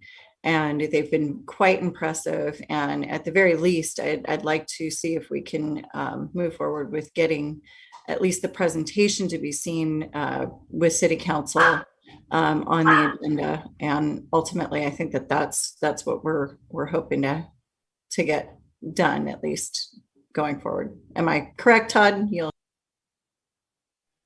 see if I can speak between the barks. Yes, and just regarding the presentation, one of the things that I remember very clearly was they showed a presentation or a graphic of everybody who visited in Albany in 2019, where they came from, and it was fascinating to see pockets all over the country of where folks visited. So that sort of data. Okay, opening for questions. I see member. Well, I had a couple of things. First, I'm assuming that this is something the city would want, and it would be supplementing what we've been trying to get, which is a full-time person to basically do this kind of thing. Second, the cost does not seem extraordinary if, in fact, they're doing a full analysis of what we need done. I mean, if we'd hired somebody for the city, that would be expensive. Third thing, I just want to make a comment and a question. So Todd, you mentioned about that PowerPoints tend to interfere with communications, and you don't particularly like PowerPoints. And I was just wondering if all your PowerPoints look like this, because I was just really admiring the graphics and the photos that you put in, and the little video clip was a very effective part of the PowerPoint. Jesus Christ, Todd. We do PowerPoints. No, why would I distract from the message? No, I think PowerPoint is just as an aside. PowerPoints are great for like what Brennan did, where you have graphics and data to show. But when you're just trying to make a point, sometimes it's better for people to pay attention to the speaker than to be looking at a video or an image or something. I'm just giving you. I'm sorry. I know you are. And member Smallins, I'm sure I deserve it. Member. Is there a way to see like before and after information or pictures or something from Hayward or Placerville, so we get a feel like, okay, this is what it looked like, and now these are the types of businesses and this is what it looks like? Because I've done a drive-through Hayward when I was going from 580 to 880, and I don't think I've ever been to Placerville, but it'd be nice to just get a feel for what's done and just what they've done. I can tell you from seeing downtown Hayward, because I'd go through it all the time years ago, from what it was to what it is now. It's an immense difference. It's just amazing the amount of vibrancy that's down there now. Even during pandemic times, I was going to visit, and it's just a whole nother breath of fresh air through that. It was a huge revitalization that was done, but I'm sure that there's plenty of photos of what it used to look like and what it does now. And Placerville, the one thing that I wanted to bring, and there are many other case examples as well. It's just, we kind of pulled out, Hayward, and then asked to kind of pull out Placerville, because Placerville was more about the independent shops. They were a smaller kind of shopping district. So I wanted more of an apples to apples comparison when it comes to us looking at this as well. But also just, again, the demographics of, and we had Alan had mentioned to me a few years back, during stroll time that they hired a group of kids to come and kind of write down zip codes to see where our traffic was coming from. And majority of them were coming from like the El Cerrito, Richmond, that kind of area. We weren't getting as much traffic coming from Oakland and Berkeley, for example. And when we saw the Buxton display of that very much tracked to relevant to what those zip code collections were years ago. So that was quite an interesting amount of data. Yeah, there's a lot of material about success stories. There's newspaper articles, there's all kinds of stuff. And if you would like, we can share that. I didn't want to kind of dump that sort of stuff on the committee at this point. But there's a lot. You didn't want to add it into the PowerPoint. Well, I didn't, it was all very distracting. Mostly, I tried to stay away from just marketing. I wasn't trying to provide marketing materials. So I have a page of testimonials, but you can also just, if you search for, Buxton, you'll find newspaper articles and things about it. That's how I found out about Placerville. It's a nice newspaper article about the program. Yes, member. I just had a question. So you said it's and I think it's a great idea. I know this has come up before in this committee about maybe employing Buxton, but I was just curious, it's a 2 or 3 year commitment. So do you know kind of what their process is? Like, do they gather all this information for like 6 months and then they report to you? And then they, every so many months they do this? Or is it the end of the 2 years that it's like, here's what you all need to do? Or I assume it's a little bit more of an iterative process. Excellent question. Yeah. Well, the scary part is they're collecting the data right now, whether we use it or not. Very good point. Yes. but they did say it's about a 3-week ramp up period where they send people here and training and connections and this, that, or the other. But then what you have is a dashboard. And I guess there's different elements to it, but there's data that authorized user could access at any time and use however they needed to. In addition to any sorts of analytics or reports we request from Buxton. So they're kind of different tracks there. We might ask for, one of the examples I use is everybody wants a Trader Joe's. And so oftentimes they end up saying, we want an analysis of whether Trader Joe's would be, attracted to our community. And often it's not. Often it's not Trader Joe's, it's something else that the community wasn't even thinking about that turns out to be the perfect fit. So there's kind of two things. After about 3 weeks, I think the data would be available, and then any additional reports would take time. I believe that 2 year commitment means you have access for 2 years. You have access to these services for 2 years.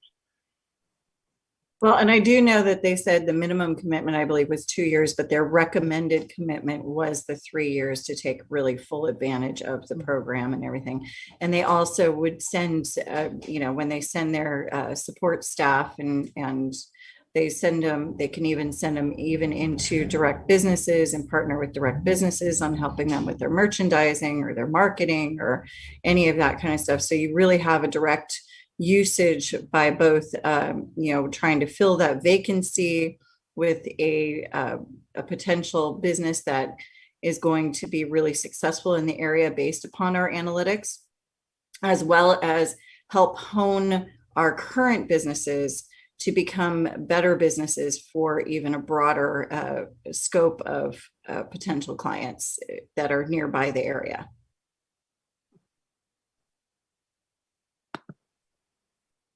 My dog has calmed down. Member Chasey, another comment, please?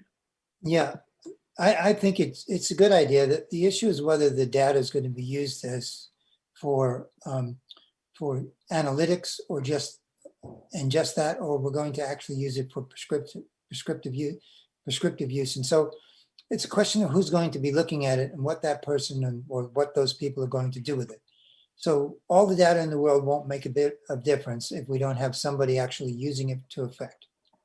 And that's why I asked the question earlier about how this would integrate with if the city is going to provide people, or if the city is going to perhaps support both the chamber and the Solano Avenue Association to, in effect, put this into use.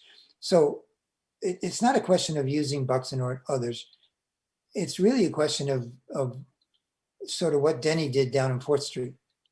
He figured out what needed to be done and he took the time to do it. That what we've been missing is people who can do that. So we had lots of opportunities that we lost. We should have had a Whole Foods. We didn't get it. There were lots of other things that Albany didn't get because we weren't paying attention and we weren't doing something. It wasn't that people didn't have the idea or the opportunity. Apple came and went. We didn't even wake up to grab it. So the issue is really whether we're going to do it. The price is not significant, whether we use it for 2 or 3. Seems like it's $40,000 a year. The extra $5,000 that you save for 3 years. If we're doing well and we want to extend, I'm sure there's a way to work out some price for 3rd or 4th year. But do we have people who are actually going to work the data and do something with it? And that's really the issue. Yeah, no, I think that those are excellent points. And the proposal is to develop a program that I think includes all of the proposal isn't just let's get Buxton. It's develop a program that would make the most out of Buxton. And we do have our economic development staff, and obviously that would be where we would start. I'm sorry, we have economic development staff? We do have an economic development staff person now, yes. Part-time, is that correct, Isabel? Once again, it'll be part-time, and the person will be assigned to recreation. I guarantee. No, it's somebody you know. Yeah. Oh, So, yes, what was that? yeah, Brennan is your Right. the economic development staff, and Right. then so Brennan and I are your economic development Very good. I staff, misspoke. and Yeah. we have hired a consultant Consultant, to do some preliminary work, contacting property owners and business owners, and we're hoping that we can have him report back to you in early fall based on the research that he's been doing. So what Forgive me, I misspoke. Yeah. What sorry, do you go ahead, think Ms. about this idea of Buxton then? How would you find the idea of a consultant like Buxton useful to you as city staff trying to figure out what we need to do to revive? Well, go ahead. Go ahead. Well, okay. yeah, I mean, I guess, well, what I will say, Member JC, is I think you have a very good point that you have the analytics and the data, but who is going to be implementing it? And that's a question that we as staff would have as well. And that would have to be answered. And then I also have, I have additional questions too, if I can ask them, and that would sort of help my opinion as well. So one is that we mentioned I think it was mentioned that Hayward was, it revitalized their downtown area. But what I would like to know is I would like to know specifics about what was there that wasn't there and what's there now that Buxton Analytics like decided this should be here. So that was one thing that I would like to know more of. And just, I do think, I mean, for me, just having more of that data to know what specifically was not in a city that is in a city now because of Buxton, that's just a question that I would have. And then another question I have is Buxton you would want to go specifically with Buxton, or is there another, would you want to open it up to bids of other options? Yeah. So part of the reason about having this conversation and trying to move this a little bit forward is to give you the opportunity to spend some time learning about all this stuff. That's part of what we're doing. I mean, Isabel was very generous with her time to attend the presentation, and I suppose I should have invited you as well, Brennan. I'm sorry, but obviously your time as Albany City staff is very limited, and you need to be allowed. You need to be permitted to spend time. So part of the reason pushing this is just kind of get that process started just a little bit so that we can do some research and to answer some of these questions. I can certainly give you a phone number and you can call, and I'm sure you get all your questions answered. There was a second part to the question. Sorry. Well, I had an answer for that too. Yeah, and then what I wanted to say also is that separate from all of that, the city does have a purchasing policy, and for Yes. this type of contract, we would probably have to go to bid. Right. So it's a little unusual that a specific company would be recommended. I understand why, but we would have to do our due diligence. I know that Buxton provided a sole source statement, but we would have to do our due diligence to make sure that they are as unique as they say they are before we would before staff would recommend a sole source contract. Absolutely. For Buxton. No, yeah. And again, this whole conversation, this effort is to get that ball started, kind of get that process started so that staff could look more deeply in and see if a sole source is justified or not. And I think if we were able to get a presentation by Buxton onto a city council meeting so that she could present and answer a lot of these questions directly and have a lot of the information that you have questions about would be available in that presentation as well. So. Yeah, that's usually done through an RFP process, though. Yeah. I think we'd need more than one presentation, or else we're doing just what Isabel says we shouldn't do. It's like, here's our, and then we'll be San Francisco. I mean, we see what's been happening there, and we got to be super careful. And no, absolutely. Yeah. No, and I'm sorry. Remember, Chase, did your hand up again, or did you have another comment? Yeah. I put it down because I wasn't saying anything, but I didn't notice. First, what happened in San Francisco? Is there some problem that I don't know about? oh yeah, they had all sorts of bribery and their whole public works. Oh yeah, there was all sorts of stuff of things not going to bid properly and everything. And oh yeah, it was big. Yeah, I mean, Buxton makes an argument and has a document explain why they are so unique. I'm not qualified to evaluate that. And again, part of this effort would be somebody who is qualified to look at that, doing that, making that evaluation. I don't know, but that's possible. So, and maybe perhaps we can talk to the other cities that hired Buxton and why they chose them over other, if they had also gone through an RFP process. I don't think that we necessarily have to reinvent the wheel. I think talking to some of these other cities and maybe even some other of the other cities that maybe use an alternative source and see what they have to say, I would be, more than happy to have you guys do that and until you're comfortable. But I'm pretty impressed with the company and the results. So. I'm sorry. Remember, Chasey? No, go ahead, Todd. I just noticed we have a hand up in public comment. So if you wanted to make a comment before you go to public comment. I'm happy to defer. I have some. Okay, very good. My apologies to Mr. Pilch. We were now open for public comment.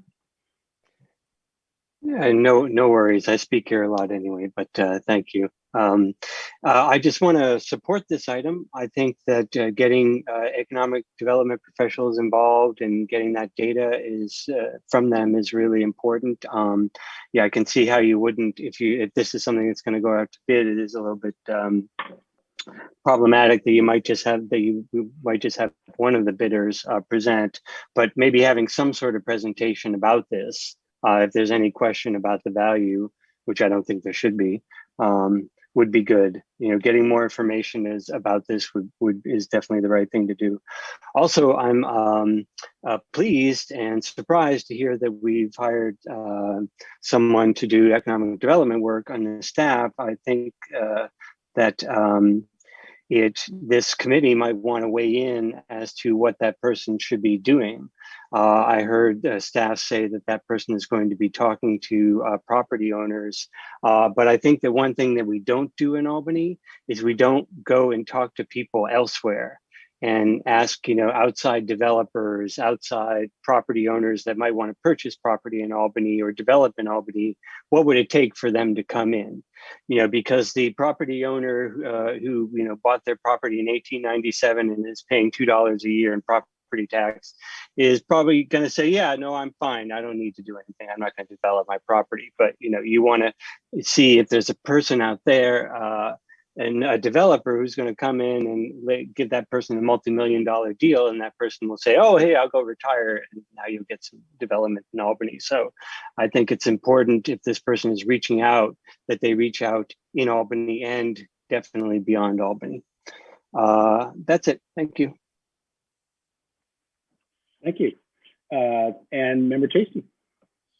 Yeah, I think what Nick said is right.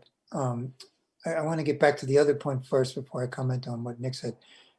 I think the issue for us, first, the $40,000 for a year of analytics is it's not a gamble. It's not even a lot of money. It's sort of like dental floss or toothbrushes. They're not investments. They're usables.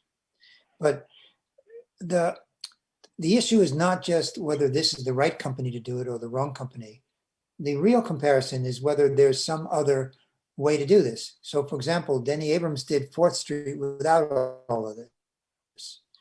He may have done some analytics, but he just figured out how to do it. And so my thrust about the person to do this, like with Brennan saying he'd like to see what was accomplished, in another way of saying, if I could just take some liberties with what he said, he wanted to see what they basically accomplished in Hayward, what was there after versus before.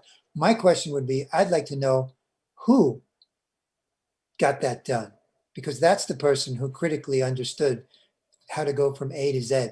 And so here, I'm with Nick on doing something. It's not, if it's not this, it's something else. But point is that the data is helpful. It's not even not a big risk. If somebody else has collected data that can be useful, but it'll come to nothing. It's like all these great reports that we have and did in the city of Albany over the years. We knew oftentimes what needed to be done, but nobody was there to do it. So that's my concern. So I'm really happy to hear staff talking about it. I'm happy to have the council weigh in on it. If by bringing this to council, they want to open it up and get other potential bidders, that's all fine too. If we end up with Buxton, great. Point is that they'll be talking about it and thinking about it and understanding that just analytics is not enough. That's exactly, yeah, no, I'm with you. Member Smolin, I see your hand up. Yeah, agree. That's why I mentioned the photo, something before, after, what Brendan said, before, after, what was there, what wasn't there. But in addition to, and good point, who actually got this done? When it went from when Buxton said, okay, this is what you should do, who actually did it, how it happened, so we know that we can actually make that happen. But then there's also, in your document that we were sent earlier today, you mentioned the sustainability considerations. And I think that's something that we need to compare among the 3 organizations that do this type of thing, is how it will jibe with the climate action adaptation plan, and how that's going to help Albany be, as it says here, walkable, transit, bikeable, just, how that's going to help our climate action, meeting our climate action adaptation goals. So that's something that we need to take into consideration in addition to just the money. Thanks. Yeah, I mean, as far as the sustainability is concerned, if we don't do something like that, it's just catch as catch can. We have no control. It's whatever moves in is what moves in. So this is taking control of that process, so we have a say, or at least have a chance to have a say. And I would just say quickly that initially I wasn't planning to mention Buxton in this document. It was just a very general, broad recommendation that might have mentioned at the end, such as Buxton. But I've been so impressed by their technology and what they offer, I just kind of said, well, I got to do this because I think it's kind of important. Member Chasty. So does Buxton agree that we need our BART station? They're not willing to tell us until we pay them some money, so I can't tell you. I don't know. If they'll get us our BART station, I'm for it. All for it, yeah. Anybody else? I mean, is this an item we're voting on tonight? I don't know. Are we voting on something that, I mean, it says receive a presentation. Is that the? Do we vote on recommending it to council? Yeah, I mean, what? Oh, go ahead. Well, Go ahead, I would ask first. I thought staff raised some good questions, and I think that the staff should pursue those questions and kind of get a sense of this, and then explore with the council how they would like to proceed. I'm happy to recommend that the council get involved now, but we may be a step early for that. I think we're And running behind on our timing though, Robert. That's the only problem, is if we don't get this in front of them as soon as possible, because also there's some timelines within Buxton as well, where they have a major kind of fair where they invite business districts to kind of meet up with businesses. And, you know, we would be invited to go to that conference and to kind of have this dating between, you know, business district and businesses looking for new homes and stuff. So I'm really concerned with our timeline being so super tight, and I'd really like to not get this pushed off to forevermore. And, you know, August is going to come up and everybody's going to go on vacation, and then comes September, and then all of a sudden it's the holidays. So, well, nothing I've said is aimed to slow this down. So if there's a way to get this going, that's great. And also, I'm thinking staff wants to look into this. They don't necessarily have to wait for us and weigh in back with us to bring it forward to the council if we're ready to have the council entertain the concept. And the council may decide that they want to do it as open bid or request for proposal, RFPs, or however they want to deal with it. But sure, I'm with you. I'm not anxious to delay. very good. Member Smallwood? Do the other, Jennifer, do the other companies who do this also have like dating games? So I did ask Buxton directly, who are your competitors? And the answer that I received back from them is really none that have the same technology and expertise as we do, or as, you know, wide of a range of, you know, support, I think was also their thing. And that's the thing that I keep hearing brought up is who's going to do this, who's going to do this. And a lot of this is their hands-on approach, whereas the other companies that we might be entertaining bids from do not have more of the hands-on approach. They have just the analytics. So that kind of answered my question a little bit there as well. And Todd, maybe you'd like to add to that. Well, I would say first off that the event that they're talking of, it's not a Buxton event, it's a national event that they go to. So it's not, yeah, it's all open to everybody. But we would go prepared with the materials we need to be attractive to the businesses. Yes, we did ask and have answered the question, is there competition? But we were talking to the marketing person. So I'm not feeling that I'm qualified to say whether that's true or not. The results I saw and the products I saw, I mean, I've seen demographic reports before, and I've never seen anything like this before. So I'm kind of, persuaded in that direction. But I think it's perfectly appropriate that part of this process is evaluating whether that is really the case. If they are really so unique and so valuable, there's no comparison, really. And that would be part of that sole source consideration as well. Whether they provide something that is so unique, there really isn't anybody else providing it. And again, so what Member Chasty was saying, get the process. I'm just trying to find out how to get the process started. That's what this is all about. So anything that Isabel or Brennan you could suggest to get it so that you folks can spend a little bit of time looking into it. That's what I'm looking for. I'll make a motion. Member Chasty. Yeah. Okay. I move that we accept the report, refer it to staff, and ask staff to look into it and move this as quickly as possible through an investigative stage. And if appropriate, engage the city council or the top administration into seeing whether we need to go through an open bid process or how we move forward, and come back to us. And, well, this is our July meeting. We don't have a meeting in August. Well, maybe we could have a meeting in late July. A special meeting of some kind. If I may make a point of clarification, you're making a recommendation to council at this point, right? You're, as an advisory body, you're not directing staff to do anything. You're basically making a recommendation to council. Okay, well, and council could then direct staff. That's Exactly. the whole. That's what we're trying to do here. Yeah. And Rob, Chase knows that, yeah. Member Smullins, yes. You can say, Amy, it's okay. So I'm looking at the recommendation, and that's what we would send them, right? I mean, I think in that case, we need to amend this recommendation and say Buxton Retail Recruitment and Retention or similar organizations, because we can't recommend Buxton. I think I don't think that's a fair and intelligent thing to do. Yeah.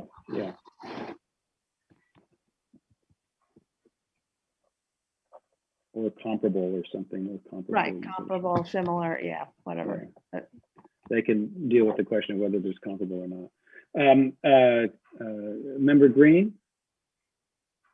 I was just going to say I agree with Member Smullins, because I think it would I'm not comfortable agreeing to send like this endorsement of Buxton onto them when I did a search, and you search and that, there are competitors. So whether they probably aren't as good, but someone needs to figure that out. We as a committee who haven't looked at any of this, it doesn't feel right to be recommending a certain company without doing more diligence. But I think we should be pushing it up right now. Yeah. Okay. So are you saying we should edit the whole document to remove reference to Buxton, or we should just make the recommendation more general? I apologize for noise in the background. I mean, I guess the best thing is to edit the document to remove Make it more general. Yes. More general. Yep. Yeah. Just not name them. Yeah. Correct. Okay. Correct. And with that in mind, we have a motion. Member Chasey, does that still fit your motion? Sure. Okay.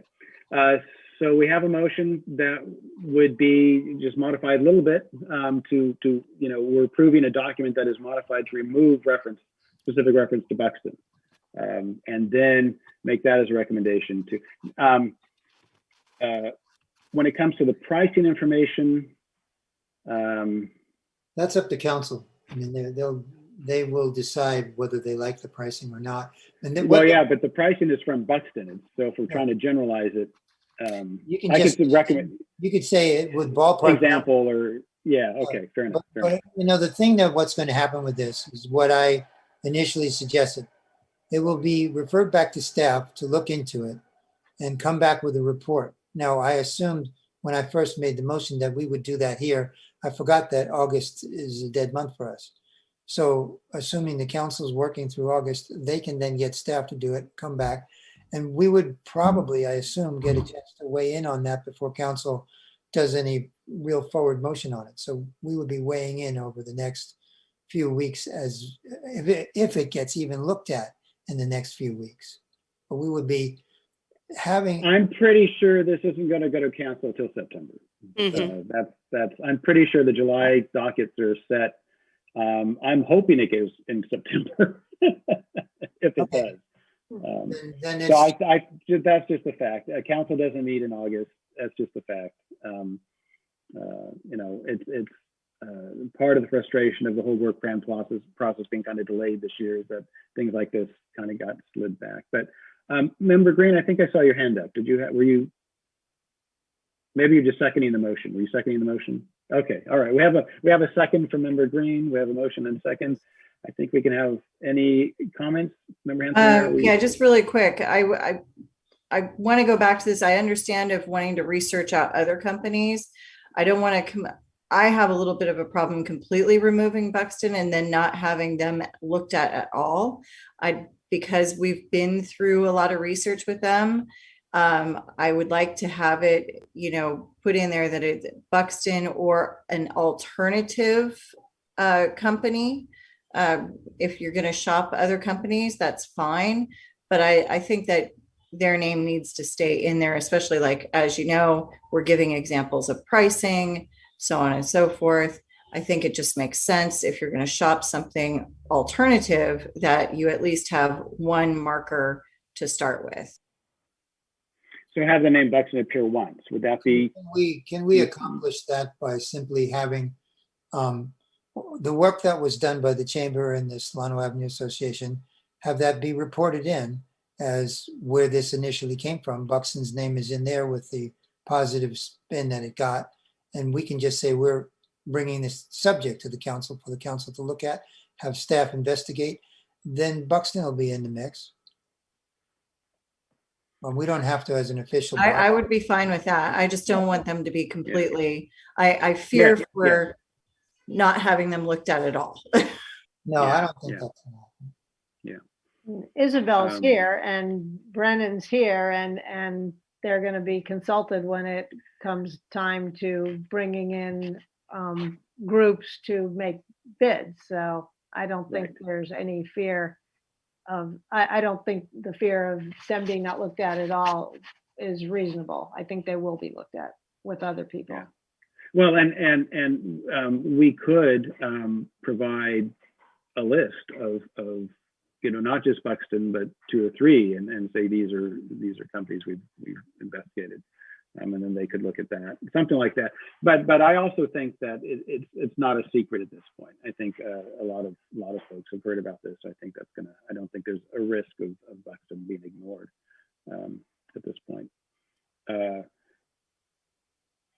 So shall we continue with the motion in the second? I think we can have a vote. Can we get clarity? So on the changes, so then the motion then would be to put forth the presentation that you had, not specifically talking about Buxton, and then putting in the amount as kind of a ballpark figure. Right. Correct? Yes. Yes. Okay. And then I do like the idea also of referencing the prior, and I'm sorry, I don't remember who it was, like the city or the council, but the prior document that was created or research that was done, because then that does bring that in and reference why we're putting this forward as well. The strategic plan, or what previous document? Or I'm sorry, I missed who said it, but somebody, but the committee member Chasty said that there was a document that was done earlier that does reference Buxton, so that that way they would be included, but not. And I apologize, I don't remember who the document came from, or the. Well, he was talking about basically, member Hanson Romero and myself from the chamber of the SAA. We've talked to them. I think that, and there wasn't a document per se, so I'm not sure we could just pull that in. Got it. Okay. And I hesitate to compose something completely new that this body hasn't seen, for something that's been approved. Member Green. So I'm an editor by profession, and I could, in 20 minutes, fix a lot of this. Buxton is mentioned by name 13 times. So really, it's just removing those specific things.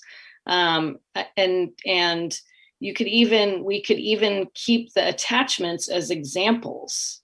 So, if you want me to do it, and I can do it in 20 minutes, but, and I'm happy to, I'm trying to impress upon you that it can be done quite easily to make a specific document more general. And keeping the attachments as appendices is totally, I don't know if they do it in city councils, but that's what you do in real life. So that's totally fine as C, Appendix A for an example of a proposal. So, it could be done, and I'm happy to do it, but my point is more that it can be done. Yeah, I was more talking about, there's a reference to a document from the chamber and the SAA, right? About, and that doesn't exist. So I don't have anything to show you to vote on, so I didn't want to do that. But no, I think you're. Member Chasty. So another way to avoid that is just to say this item came up through the chamber and Solano Avenue Association, who had done some research into the subject and felt comfortable with the presentation they got from one particular company, Buxton, and as a result brought this to us, gave us a PowerPoint, see Appendix A PowerPoint, and we think that the city should look at it, have the staff investigate it, and take action on it as appropriate. Just clarifying, that would involve our effort to remove the reference to Buxton specifically in the document. And Well, with that statement, It wouldn't matter. I mean, whether you kept it into the thing that you prepared, Todd, and left it the way it was, doesn't matter. As long as our official motion doesn't recommend Buxton. We're recommending. I see. Right, okay. I am more comfortable removing the specific reference because I was a little uncomfortable about it sounding like an endorsement anyway. But I like the idea of keeping, keeping an attachment or something that still references it, because I do think it's. It would be no problem just to put in that this was prepared and somehow mentioned, for example, we dealt with or had presentation from a company named Buxton that we liked a lot. Right, exactly. We're comfortable with the idea of bringing in some consultant like that. But most of us haven't even seen Buxton. We don't know them. I'm not comfortable with that. We're not making a motion that the city. But it says Buxton 13 times. So I mean, it's not like once or twice. And it doesn't say a company like Buxton. I think to me, it does read it as an endorsement, and I think it would also be different if last month we had said, hey, who wants to be on this subcommittee? And there were, and you were on the subcommittee and you were part of it, but it's just basically coming from the two organizations that have found out about Buxton before, but it's not really, I don't think anyone else on this committee has firsthand knowledge. So I'm not comfortable with having Buxton 13 times in our recommendation to council. Right. I want to take us back to the place that we all agree on, and that we think this is an important thing to do in general. And whoever they go with, it's the fact that the effort is made and made well is the key. And so I'm comfortable even in favor of removing the specific references. So it doesn't sound like an endorsement of a particular company. Rather, it's an endorsement of what can be done and that the city should do. That's what I think is important. It may well be that Buxton is the only company that can do this. I don't know. And if not, then I want to find that out.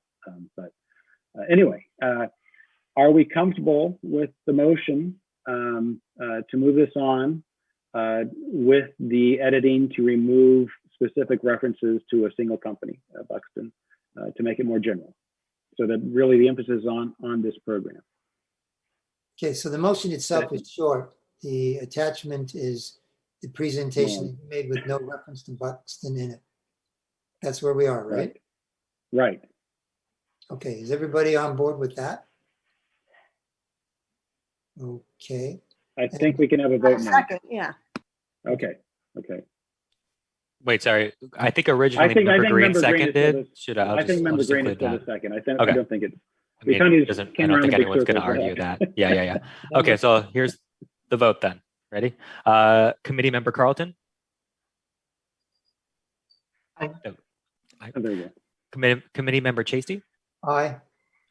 Committee Member Green? Aye. Committee Member Hanson Romero? Aye. Committee Member Smullins? Aye. And Chair Abbott? Aye. Okay, very good. All right, thank you, everybody. I can do Member Green, I think I can probably do the editing. I very much appreciate your offer. I'll do a version and send it to staff and they can maybe polish it, but we'll send that off. Okay. Wait. Yes. If you're going to do an edit and it's going to go to staff and polish it, and then it's going to go to the council, I want to see the motion that we made just as a matter of propriety. I should have a chance to look at it, make sure it reflects what we all did. Okay. It's easy to have it kind of slide away. Yeah, no, I understand. So when I say copy me on the stuff. Is that okay, folks? Can staff send the revision to everybody, or is that not going to be? Well, at this point, what the document that you're talking about was not included in your packet, right? So it hasn't posted, it's not a public document. So if you want to provide feedback on the document in a more official way, then it would have to come back to the committee at the next meeting. I'm sorry, we just passed a motion and I just want to make sure that the writing part reflects the motion that we passed. I'm pretty clear on what it's supposed to look like. So I just want to make sure it looks like that. I'm not going to change it. If it's not right, then I'm going to say it doesn't reflect what we did. So the motion was pretty simple and the language was pretty simple. The just taking Buxton out. There's no reason to bring it back to the entire committee. Have to go through the conversation again. If you think that's necessary, then you can appoint a subcommittee with the sole authority to take a look at this to make sure it reflects what we approved and let it move forward. And if not, to fix it. And the chair can do that. Yeah. So do we want to go through that process to have a subcommittee kind of do a last pass? Because subcommittee can meet outside of a regular meeting and can exchange. So it could be myself, information. Myself, committee member Green, who seconded the motion, and then either one or two other people, whoever wants to volunteer. Right. It has to be no more than 4. Yeah. No more than 4. Yeah. Yeah, so or no more than 3, right? It can't be more than 50%. 4. Right. No more than 3. Yeah. I was thinking quorum. Yeah. The other question I would have for you, Member Chasty, is would it be enough? This will be, when it goes to council, it will be public. You can review it then before council meets, and you can voice your concerns at that point. You want to know before that. Yeah, it's our motion. We want to make sure it's right. And I recommend you be the third person on the committee chart. I would be the third person. Yeah, I'd be happy to be the third person. Okay. So then I'm sure it'll go smoothly. Is that okay with everybody? Do we need to vote on the subcommittee? Yeah. No, you just appointed. I was appointed, so I'm appointing. Okay, very good. I didn't know I could appoint people. That's yeah, you can appoint a subcommittee anytime you want. Can I appoint somebody to wash my car? I'd really like to. Yeah, I don't know about that. There's a. It's got to be on the work plan, Todd. I think on the transportation committee. I understand. Okay. All right. Fair enough. The reason to make a motion is that it appears in the minutes. I'm not sure. That would be the reason to do it. All right. Well, let's make a motion then. I like that to record it. We'll move that so moved. The subcommittee of Member Chasty, Member Green, and myself Second. Edit the document to remove reference to Buxton and approve it, and then pass it on to staff to share with council. How's that sound? All right. We have multiple seconds. I think it's time to vote. We want to say Member Carlton second? Yeah. Okay. Good. Okay, so Committee Member Carlton? Aye. Committee Member Chasty? Aye. Committee Member Green? Aye. Committee Member Hanson Romero? Aye. Committee Member Smollins? Aye. Chair Abbott? Aye. And I just saw the time, folks. Let's get this finished up. Any future agenda items? I figure work plan's going, and we're going to get agenda items out of there. So anything that came up? I don't think there's really anything that came up. All right. I think that's it. So before we go, Todd, so yes. Are you or Committee Member Green going to do the edit on this? I will do an edit and then send it to the, maybe I'll send it to Brennan to share with you. I'm not sure I have everybody's email address. No, just directly. I mean, if you're the subcommittee, you can just work on it and then send it to us after. I think that'll probably be quickest. I'm not sure I have Member Green's contact information. I see. You could share that. You could share that. Yeah. Yeah. Okay. All right, everybody. I think we're adjourned. Thank you so much. Good night. All right. Thank you. Everybody. Bye. Wish me luck in Japan. Oh yeah. Good luck in Japan. Safe travels, Amy. Good. Great. Don't get sick. Don't catch anything. Right. Okay. Bye bye. Konbanwa.